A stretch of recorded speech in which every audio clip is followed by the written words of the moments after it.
हरता वार्ता विघ्नाची नुर्वी पूर्वी प्रेम कृपा जयाची सर्वांगी सुंदर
थोड़ा सा उच्चारण करें क्योंकि कोई भी शुभ कार्य किया जाता है। सूर्य कोटि समप्रभा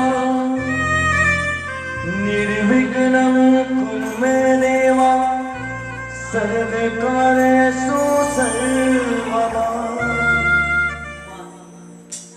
वक्रतुंड महाकाय सर्वदा निर्विघ्नं कुरु मे देव सर्वकार्येषु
और सेना क्या करेगी? परशुराम की सेना है दुनिया पे सेना राष्ट्रीय अध्यक्ष श्री विमल तिवारी जी हमारे बीच आ चुके हैं। एक बार जोरदार तालियों से खड़े होकर इनका हार्दिक अभिनंदन किया जाए। राष्ट्रीय अध्यक्ष श्री विमल तिवारी जी, जोरदार तालियों से हार्दिक अभिनंदन है। इनके साथ ही श्री सतपाल जी ऋषिकेश से सभी अपना स्थान ग्रहण करें। राजेंद्र कौशिक जी, श्री राजेंद्र कौशिक जी और अजय शर्मा जी, इनका स्वागत। श्री इंद्रजीत वत्स जी पहुंचे हैं और उन्होंने इस आयोजन के लिए 11,000 रुपए का सहयोग किया है। दिल की गहराइयों से धन्यवाद। बहुत बहुत आपका हार्दिक अभिनंदन और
छोटी सी बच्ची है, जोरदार तालियां एक बार बच्ची के लिए।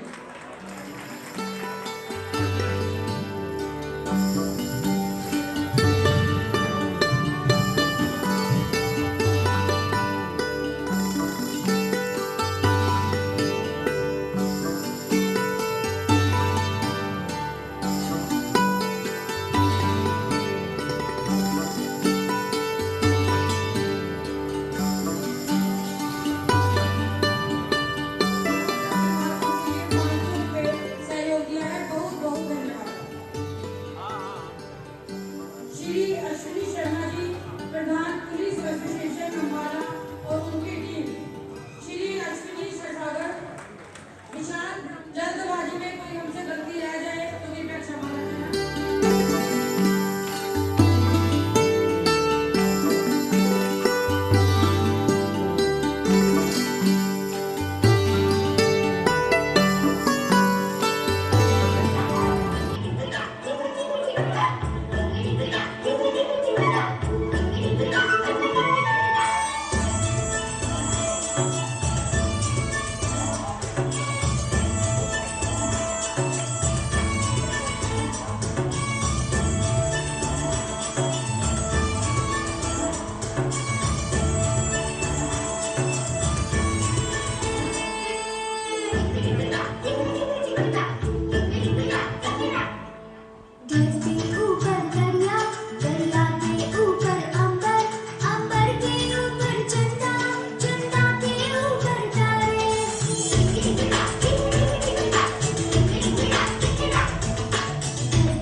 तेरा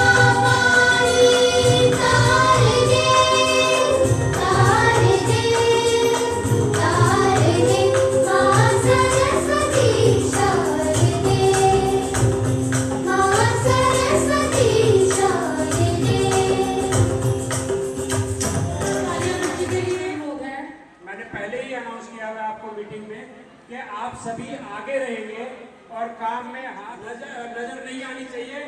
आप सभी दिल से आपस में अपने ब्राह्मण भाइयों का ध्यान रखें और जिस उद्देश्य से ये कर रहे हैं उस उद्देश्य को सफल करें। ब्राह्मण एकता और अखंडता के लिए जो ये आयोजन रखा गया है, तो यहाँ एकता और अखंडता दिखाएं।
घबराएगी, मिलके नाचते गाते भंगड़े मारते जाएंगे और ये कहेंगे परशुराम की सेना ने ये गाना घबराएगी, शंभू शंभू कहेंगे फिर देखा जाएगी, शंभू शंभू कहेंगे फिर देखा जाएगी, परशुराम की सेना ने ये गाना घबराएगी, राम की सेना ने परशुराम की सेना है ये ना घबराएगी, परशुराम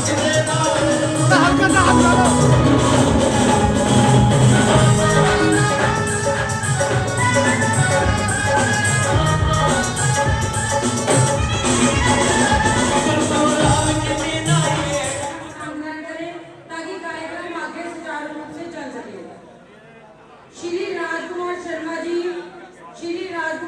जी ब्राह्मण सभा आलू गोदाम से विशाल ब्राह्मण महाकुंभ में हार्दिक अभिनंदन है। सुनीता जी उर्फ बेबी विशाल ब्राह्मण महाकुंभ में आपका हार्दिक अभिनंदन है। कृपया स्थान ग्रहण करें। साथ पीछे खड़े रहेंगे।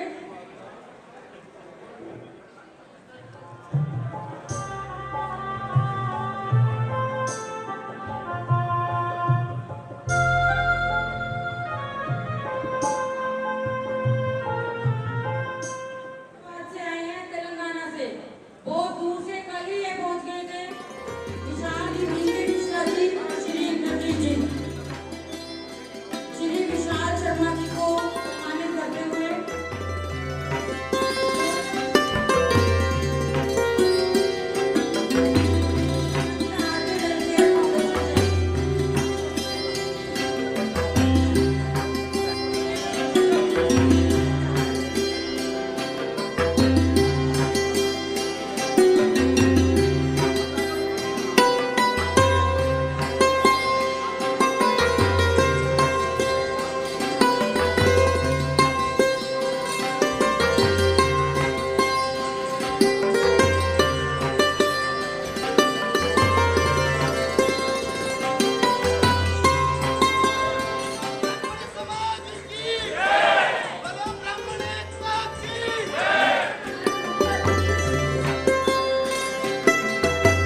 सबसे पहले चूंकि ब्राह्मणों का उन लोग सभी लोग दोनों हाथ ऊपर उठा के हमारे साथ भगवान परशुराम का जयकारा लगाएंगे। बोले भगवान परशुराम की, भगवान परशुराम की, भगवान परशुराम की। ब्राह्मण महाकुंभ, ये तीसरा ब्राह्मण महाकुंभ हरियाणा की टीम के द्वारा संपन्न कराया जा रहा है। उसके लिए आपको हरियाणा की टीम प्रदेश अध्यक्ष जमशेद शर्मा जी एवं उनकी पूरी कार्यकारिणी को आप लोग तालियों से गड़गड़ाहट से स्वागत करिए कि लगातार तीसरी बार ये कार्यक्रम संपादित कर रहे हैं। और आप लोग अपने तालियों से अपने आप का स्वागत करिए, क्योंकि ये कहा जाता था कि सब इकट्ठा हो सकते हैं, ब्राह्मण इकट्ठा नहीं हो सकते। तो उस कथन को आपने गलत किया, इसके लिए जोरदार तालियों से आपका स्वागत है। आज के इस कार्यक्रम के मुख्य अतिथि के रूप में हमारे बीच में उपस्थित बड़े भाई संदीप शर्मा जी, मंच पे उपस्थित परम पूज्य दो महंत हमारे बीच में हैं।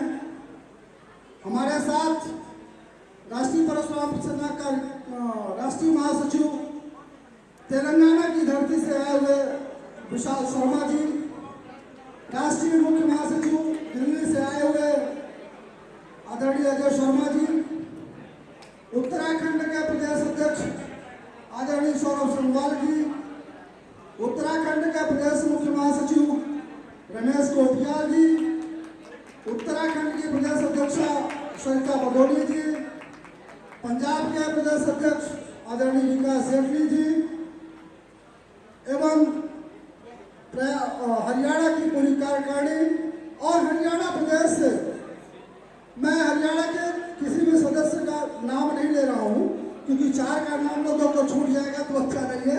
इसलिए ये पूरी कार्यकारिणी जो हमारी है, पूरे प्रदेश की, हरियाणा के जहाँ से भी जो लोग आए हैं, कुरुक्षेत्र से आए हैं और भी जगहों से जो हमारे पदाधिकारी आए हैं, सभी का मैं राष्ट्रीय परशुराम सेना ब्रह्मांड की तरफ से हार्दिक स्वागत और अभिनंदन करता हूँ। ब्राह्मण महाकुंभ जरूरी क्यों, या ब्राह्मण एकता जरूरी क्यों, बड़ा सवाल है आज के जमाने का। साथियों, इस देश में 800 साल ये देश गुलामी की जंजीरों में जकड़ा रहा और मुगल ने आक्रमण करके इस देश को लूटा। कि देश की आजादी के बाद, जब देश आजाद हुआ, उसके बाद एक नई परंपरा की शुरुआत हुई। जब मुगल आए यहाँ पे, कि हम भारत में टिक इसलिए नहीं पाए क्योंकि भारत में एक जाति ब्राह्मण पाई जाती थी, जिसने हमको मजबूर किया भारत छोड़ने के लिए। तो मैंने कहा कि भारत में हम हारे, भारत हमको छोड़ना पड़ा, केवल एक जाति थी जिसके ऊपर हम अपना आधिपत्य नहीं जमा पाए, वो ब्राह्मण थे। वहां के पादरी, चर्चित पादरी ने कहा था कि अपने जीवन काल में मैं हमारी इतिहास था। और उसी देश में आजादी के बाद ये हमारी विडंबना है, उस देश में एक नारा लगाया जाता है कि ब्राह्मण भारत छोड़ो। इसलिए हम ब्राह्मण के बात करूं, ब्राह्मण त्याग और बलिदान की बात की जाती है। हम त्याग में माने जाते हैं, बलिदान में माने जाते हैं। होने का अवसर जब तक मिलाया तो आप लोग पढ़िएगा, वही होता है। आप लोगों को हमें जानकारी है, भगवान विष्णु ने तो ब्राह्मण कुल में जन्म लिया, भगवान परशुराम और भगवान रामा, और भगवान श्री कृष्ण, दोनों त्याग और बलिदान के हमें कटघरे में खड़ा किया। लोगों ने हमारे वेदों को नष्ट करने के लिए कार्य कर रहे थे, हमारे धर्म ग्रंथों को नष्ट करने का कार्य जब किया जा रहा था, उसको भी अपनी टीआरपी बढ़ाने के लिए, उसको भी अपने देश के अंदर अपने आप को बचाने के लिए ब्राह्मण की सहारा लेना पड़ा। और उसने भी कह डाला कि रूस का जो तेल है उसका फायदा ब्राह्मणों को जाता है। मेरे साथियों, भारत के 5 अगर 10 रईसों के हैं, वो इंडिया में, तो भारत में जो वो कदम रखता है, तो तख्ती लेकर खड़ा होता है कि ब्राह्मणों से देश को बचाना है। तो हमारे खिलाफ अंतरराष्ट्रीय साजिश रची जा रही है।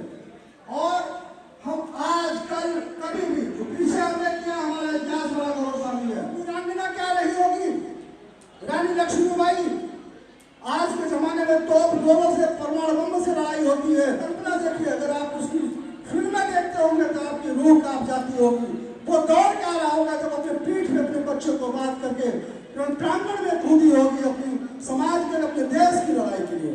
तो ब्राह्मणों ने इस त्याग और बलिदान के लिए काम किया। मेरे साथियों, आपको बता दूं, समय में बहुत विपरीत है। आरक्षण रूपी जहर हमें पीछे ढकेलने का कार्य किया जा रहा है। हर व्यक्ति समाज का, राजनीतिक पार्टी को मैं आपको बता दूं, मैं किसी भी राजनीतिक पार्टी का समर्थन नहीं करता। कारण यह है, देश की सभी राजनीतिक पार्टी ब्राह्मणों का यूज एंड थ्रो कर रही है।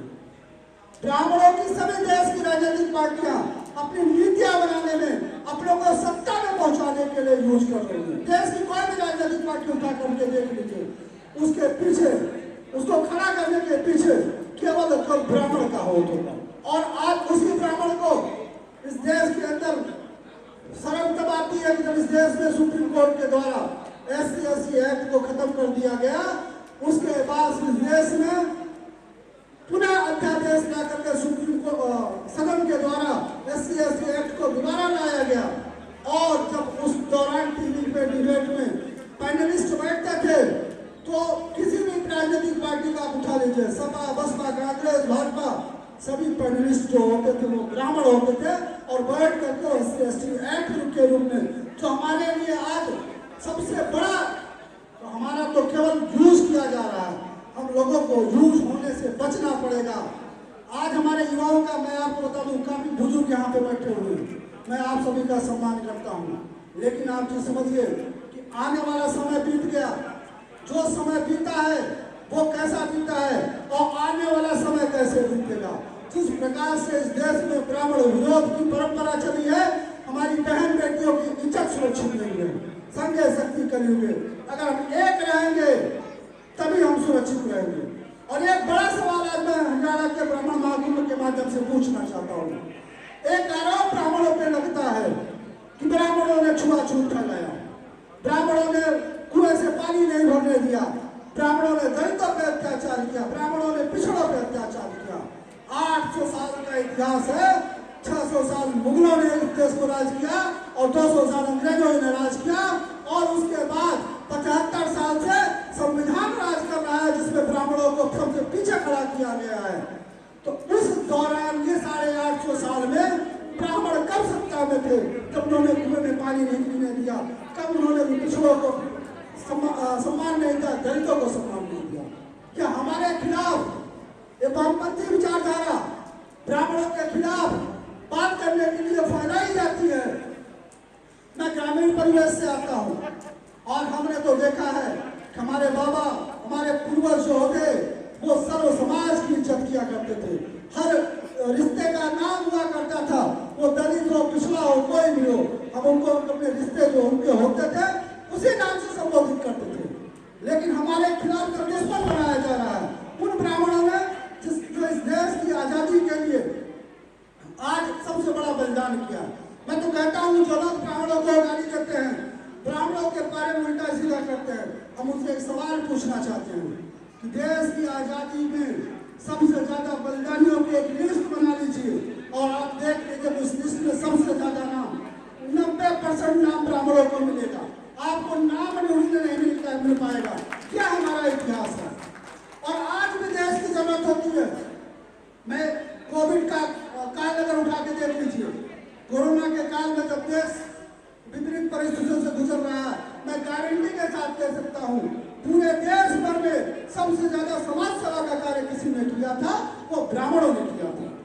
तो ब्राह्मण वो है जो इतनी समस्याओं के बाद कि आज हमको पीछे ढकेला जा रहा है, उसके बाद आरक्षण रूपी बेड़ियों से हमको बांधा गया है, उसके बाद भी हम इस देश के लिए कार्य करते हैं, इस धरती के लिए काम करते हैं, इस भारत माँ के लिए काम करते हैं। हम सबको एक होना पड़ेगा। अगर हम एक नहीं हुए, ये जो आरक्षण रूपी जाल लेकर लोग घूम रहे हैं, जो सत्ता में काबिज हैं, जो सरकारी मशीनरियों में काम कर रहे हैं, वो हमारे समाज के लिए, हमारे बहन बेटियों के लिए, हमारे घर से बाहर निकालने का कार्य करेंगे। विमल तिवारी का कोई राजनीतिक इच्छा शक्ति नहीं है।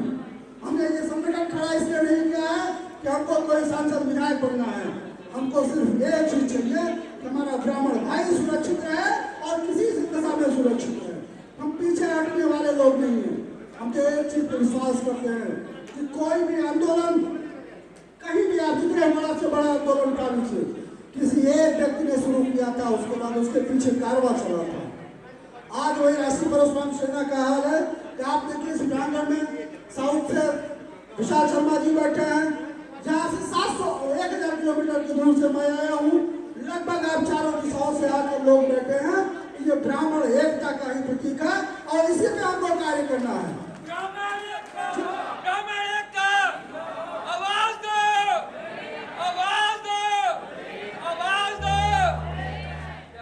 वो लोग सक्रिय हैं। मैं तो जाता हूँ, मैं देश भर में जाता हूँ। 4-5 उदाहरण मैं आपको बताना चाहता हूँ। अभी हाल में उत्तर प्रदेश में घटना घटी कि एक यादव कथावाचक की चोटी काट ली गई ब्राह्मणों के द्वारा। उसको लिखा है अपने भागवत पुराण में, महाभारत में, राम कथा में उनका सर्वाधिकार है। ये हमारे साथ साजिश है, आप लोग समझिएगा। इसी देश में हजारों की संख्या में, लाखों की संख्या में पढ़े लिखे लोग, कोई यूनिवर्सिटी में प्रोफेसर है, कोई जेएनयू में प्रोफेसर है, वो मंचों पे जाके कहता है कि पूजा पाठ बंद करो, ब्राह्मणों को दक्षिणा देना बंद करो। और जब एक अदर जाति के द्वारा, हमारा किसी से विरोध नहीं है, आप अपनी जाति लेकर आओ ना। मुरारी बापू में तो ब्राह्मण नहीं है, साध्वी रितंबरा भी तो ब्राह्मण नहीं है, उनकी तो छोटी किसी ने नहीं काटी। आप जाति छुपा करके आर्थिक लाभ के लिए ब्राह्मण बन रहे हो और उसके बाद पर्दे पीठ पीछे जा करके ब्राह्मणों को गाली देते हो। कि हम बर्दाश्त नहीं करेंगे, क्योंकि इस देश के अंदर अगर सनातन धर्म जिंदा है, आप सोचे कि इस धर्म को कितनी बार तोड़ा गया है। मुगल तोड़े, अंग्रेज तोड़े, जैनों ने भी तोड़ा। जब जैन धर्म बहुत तेजी से फैल रहा था इस देश के अंदर, तो उस समय भगवान शंकराचार्य ने चारों दिशाओं में जाकर के उन भाषा के लोगों को तैयार किया और सनातन धर्म को पुनः स्थापित करने का कार्य किया। तो हम सब जो है उतने केवल अगर हमारा इतिहास हो, वो ब्राह्मण के साथ साथ इस देश के उन्नति के लिए इस देश को समर्पित करते हैं।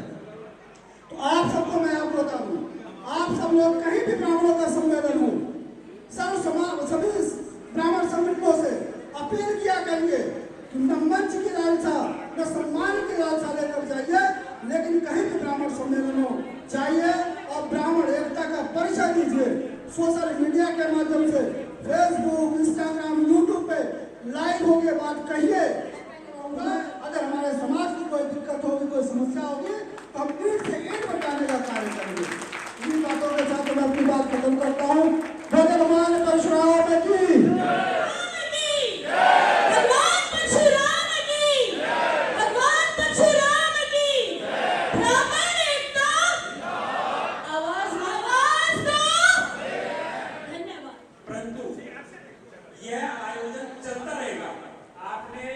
समाज के प्रोग्राम में आए, किसी की ब्याह शादी में नहीं आए।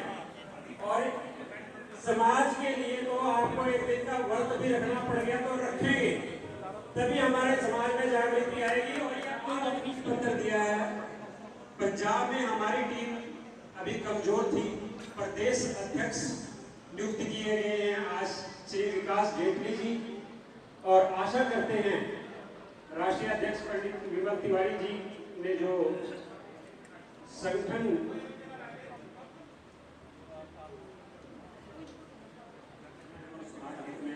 कार्य करेंगे, आशा करते हैं आप संगठन के संविधान के अनुसार संगठन की विस्तार और मजबूती के लिए भरपूर प्रयास करेंगे।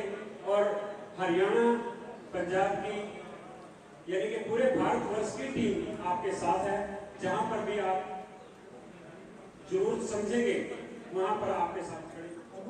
कि अभी तक तो प्रदेश में प्रतिनिधित्व था, लेकिन राष्ट्रीय टीम में भी प्रतिनिधित्व की जरूरत होती है। अलग अलग प्रदेशों से शामिल हो, तो आपके हरियाणा से एक व्यक्तित्व को मैं ऊपर ले रहा हूँ। तो आदरणीय अशोक शर्मा जी को राष्ट्रीय परशुराम सेना बड़वानी का राष्ट्रीय सचिव मनोनीत किया गया है।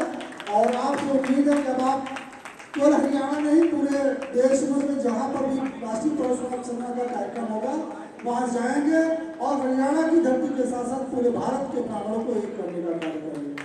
आपको बहुत बहुत शुभकामनाएं। आदरणीय मिश्र जी, आपका स्वागत करिए। अब आप राष्ट्रीय सचिव हैं। अभिनंदन करता है राष्ट्रीय सचिव के रूप में। समाज के लिए कुछ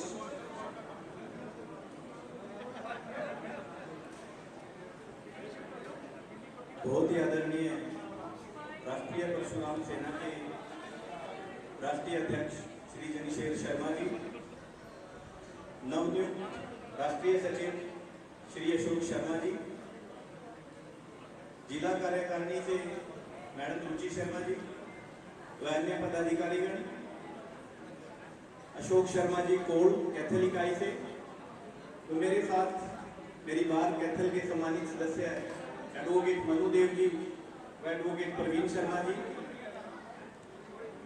बहुत दूर तेलंगाना से आए तेलंगाना के प्रदेश अध्यक्ष, उत्तराखंड, यूपी और देश भर के कोने कोने से आए राष्ट्रीय परशुराम सेना के सभी पदाधिकारीगण, और इस सनातन संस्कृति में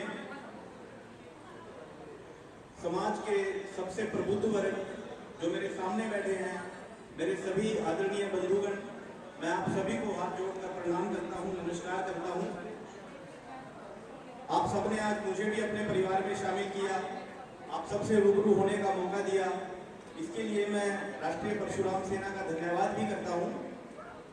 साथियों, जैसा हमारे राष्ट्रीय अध्यक्ष जी ने बताया कि हमारा समाज हमेशा से समाज में अलग जलाने का काम करता है। हम बहुत पीछे जाएं तो जब देश एक खंडित राष्ट्र था तो सबसे पहले चाणक्य ने इस देश को एक सूत्र में पिरोने की कोशिश की थी, और उनकी वो कोशिश चंद्रगुप्त मौर्य के माध्यम से उन्होंने वो परवान चढ़ाई और इस देश को एक भारत राष्ट्र बनाया। वो राष्ट्र बनाने वाले, एक सूत्र में पिरोने वाले वो पहले चाणक्य जो थे वो ब्राह्मण थे। साथियों, उसके बाद की बात करें कि जब देश में मुगलों ने शासन किया और उसके बाद अंग्रेजों ने शासन किया, तो 1857 की क्रांति की अलग जगाने वाले मंगल पांडे जो थे वो ब्राह्मण थे। उन्होंने सबसे पहले देश के सामने नजीर पेश की कि किस तरह से इस अंग्रेजी शासन का मुकाबला किया जा सकता है, और उन्होंने इस 1857 की क्रांति की शुरुआत की थी।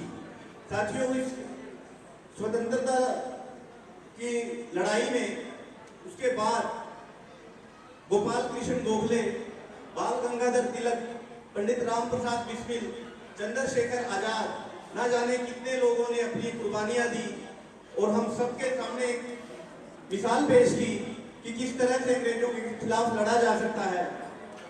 साथियों, हम सभी के प्रयासों से, हम ब्राह्मणों के अगुवाई से हमें सन 1947 में आजादी मिली। साथियों, इस देश ने, आप याद रखिएगा कि इस देश की आजाद होने के बाद सबसे पहली बागडोर जो दी थी वो आप लोगों को दी थी, पंडित जवाहरलाल नेहरू के रूप में दी थी। साथियों, उन्होंने इतने अच्छे तरीके से देश का नेतृत्व किया, आपको, मुझे और हम सबको उनके नेतृत्व पर नाज होना चाहिए। जैसा आज 2025 में हम खड़े हैं, आप कल्पना कीजिए कि 70-75 साल पहले आज भी जिस चीज की प्रासंगिकता हो, वो IIT, IMT, वो एम्स, जो 2025 में भी हमारे देश के लिए बहुत बड़ी बात है, हम कल्पना भी नहीं कर सकते कि इन चीजों की कल्पना पंडित नेहरू ने 1950, 55 या 1960 में की थी। ये बहुत बड़ी बात है साथियों। आप सोच सकते हैं कि हमारी सोच का दायरा तब से ही कितना हमारा विजन बड़ा था। हमारे नेता ने उस समय में जो 75 साल बाद भी चीज की जो जरूरत है वो 1960 में शुरू कर दी थी। साथियों, धन्य है हमारे पूर्वज जो साधनहीन होते हुए भी समाज के अग्रणी हुआ करते थे। लेकिन मुझे बड़े दुख के साथ कहना पड़ रहा है, जो स्थान हमारा समाज के अंदर होता था, आज हम पीछे जा रहे हैं। साथियों, हम अपनी कमी की वजह से पीछे नहीं गए, हम आज भी उतने ही मेहनती हैं, उतने ही समाज को दिशा दिखाने वाले हैं। लेकिन साथियों, हमारे खिलाफ एक एजेंडा चलाया गया। मैं किसी एक पार्टी की बात नहीं करता, हमारे खिलाफ सभी राजनीतिक पार्टियों ने एजेंडा चलाया। साथियों, सबसे पहले प्रश्न चिन्ह लगाया गया आपके नेतृत्व पर। जब देश की बागडोर आपको मिली तो उस नेतृत्व को आज गालियां दी जाती हैं। वो गालियां अकेले नेहरू को या उस परिवार को नहीं दी जाती, वो आप सबको दी जाती है। उस गालियों की वजह से आपकी नेतृत्व बातें चुपचाप सुन लेते हैं। साथियों, हमारी चुप्पी हमारे पीछे जाने की वजह है। हम सोचते हैं कि मैं तो फलां पार्टी से हूँ, मुझे क्या नेहरू से लेना, मैं तो फलां पार्टी से हूँ, मुझे क्या किसी से लेना। लेकिन साथियों, उनके बहाने से हमारे पूरे समाज को निशाना बनाया जाता है और ये दर्शाया जाता है कि हमारे अंदर नेतृत्व कुशलता नहीं है। पता नहीं आप लोग ये बात समझते हैं या नहीं समझते, लेकिन मैं आपसे आग्रह करूंगा कि घर जाकर के इस बारे में जरूर सोचें कि जब आपके नेतृत्व पर ही सवाल उठाया जाएगा तो आपको नेतृत्व क्यों दिया जाएगा? कभी भी नहीं दिया जाएगा।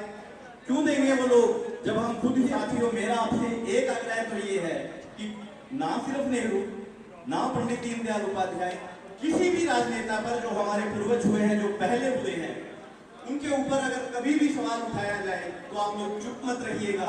ये हम सबके ऊपर हमें बहुत दिक्कत होती है इस बात से, हमारे बहुत बड़ी बात है।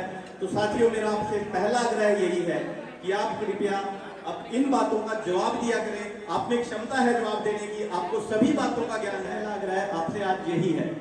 दूसरी बात साथियों, मैं आपसे कहना चाहूंगा, हमारे सभी संगठन अम्बाला के इस प्रकार से यहाँ पर आए हैं।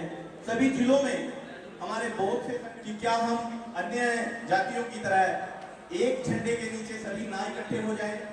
क्यों नहीं हम ब्राह्मण महासभा या अखिल भारतीय ब्राह्मण महासभा या राष्ट्रीय परशुराम सेना, ये सभी एक होकर अगर समाज की लड़ाई लड़ें तो कितना अच्छा हो। हम सभी को पता है कि एकता में बल है, सभी यहाँ से बात करते हैं।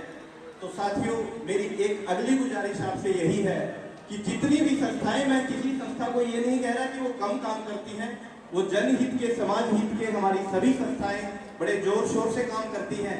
लेकिन साथियों, अगर मुट्ठी बंद हो जाए, वो सभी संस्थाएं इकट्ठे होकर के काम करें तो हमारा समाज दिन दुगनी और रात चौगुनी उन्नति करेगा, ऐसा मेरा मानना है। साथियों, हमने बात की और आगे भी हम इसी प्रकार से रास्ता दिखाते रहेंगे और ये हमारी जिम्मेवारी है।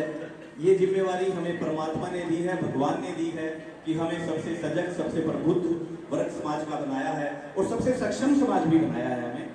तो ये जिम्मेदारियां हम निभाते चले, बिना किसी की तरफ देखे, बिना किसी की मदद की जरूरत के बिना हम खुद ही दूसरे की मदद बने। तो साथियों, एक और गुजारिश आपसे करूंगा कि कोई भी साथी नया वकालत के पेशे में हो, बहुत से साथी ऑफिसर्स भी होंगे और बहुत से डिपार्टमेंट में होंगे, जितने भी साथी एक दूसरे की मदद करने की कोशिश करें, एक दूसरे की टांग खींचने की बजाय एक दूसरे का हाथ पकड़ के जब हम चलेंगे तो हमारा समाज नित नई ऊंचाइयों को छुएगा, नित नए आयामों को छुएगा। मैं जिला कैथल की इकाई को मुख्य तौर पर जमशेद शर्मा जी को बधाई देना चाहता हूँ कि एक बहुत अच्छा आयोजन उन्होंने किया है, इसके लिए वो बधाई के पात्र हैं। एक कोशिश उन्होंने की है कि समाज के सभी लोगों को जोड़ा जाए और बहुत भारी संख्या में आप लोग आए हैं, इसके लिए आप सभी का धन्यवाद करता हूं। और मैं मैडम रुचि शर्मा जी का, जमशेद शर्मा जी का खासतौर से धन्यवाद करूंगा कि मुझे भी आप सभी से रूबरू होने का मौका मिला, इसके लिए मैं आप सभी का धन्यवाद करता हूँ। Thank you.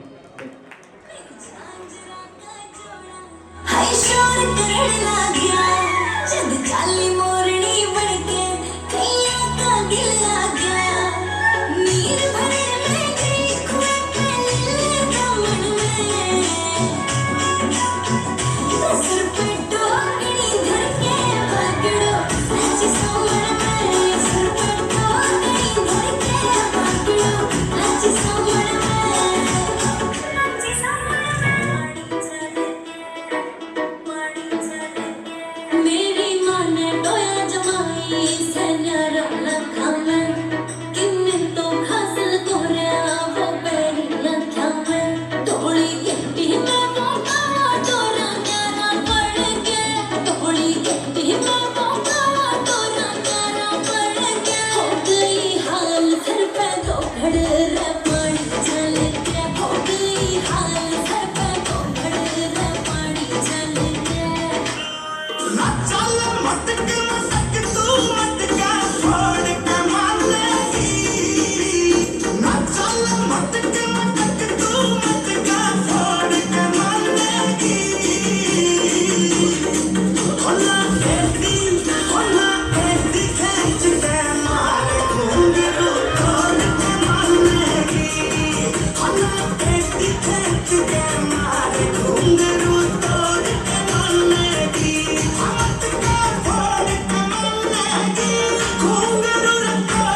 भटकूं